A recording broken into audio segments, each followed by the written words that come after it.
Good morning. Welcome again to Carmel Mission Basilica. I'm standing in our baptistry, which has recently been restored and renewed. Hopefully we can use it again for its original purpose, which was for baptisms. Our thoughts turn to baptism in particular during our Easter season. Many people were baptized during the Easter vigil all over the world and became members of our Catholic family. This morning I want to share with you an Easter poem by an Irish author known as Oscar Wilde. Some of you may have heard about Oscar, but was a very prolific writer, noted for his novel portrait of the picture of Dorian Gray, and then his play, The Importance of Being Earnest.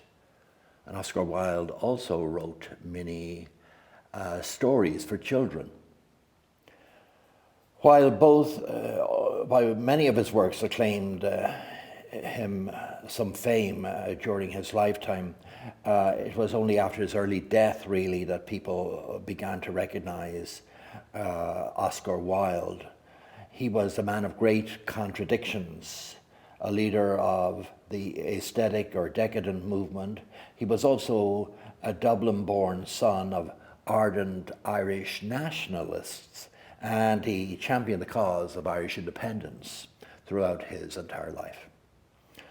He was baptized as a child into the Church of Ireland, which is the Anglican communion in Ireland, and he had nevertheless a lifelong fascination with Roman Catholicism, and even thought about converting to Catholicism several times. He was also a great fan of John Henry Newman, now a saint, Cardinal Newman, a noted Anglican priest who converted again to Catholicism and rose in the church hierarchy.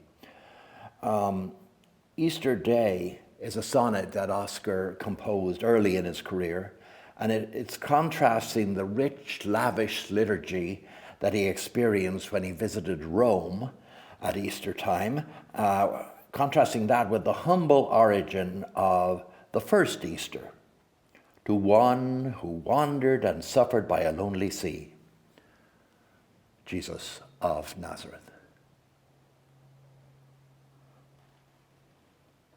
The silver trumpets rang across the dome. The people knelt upon the ground with awe. And borne upon the necks of men, I saw, like some great god, the Holy Lord of Rome. Priest-like, he wore a robe more white than foam, and king-like, swathed himself in royal red. 3 crowns of gold rose high upon his head. In splendor and in light, the Pope passed home.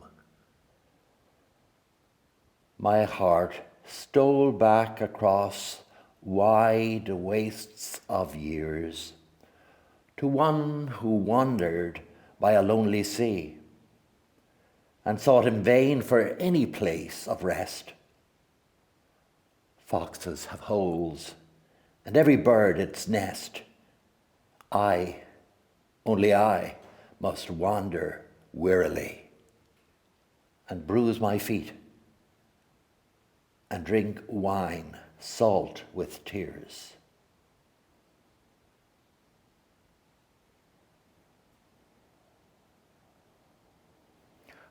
As always, I invite you to send your prayer requests to Father Rodrigo and myself at prayerrequest@carmelmission.org. And I wish you and your loved ones Easter blessings of good health, great new hope, and much happiness.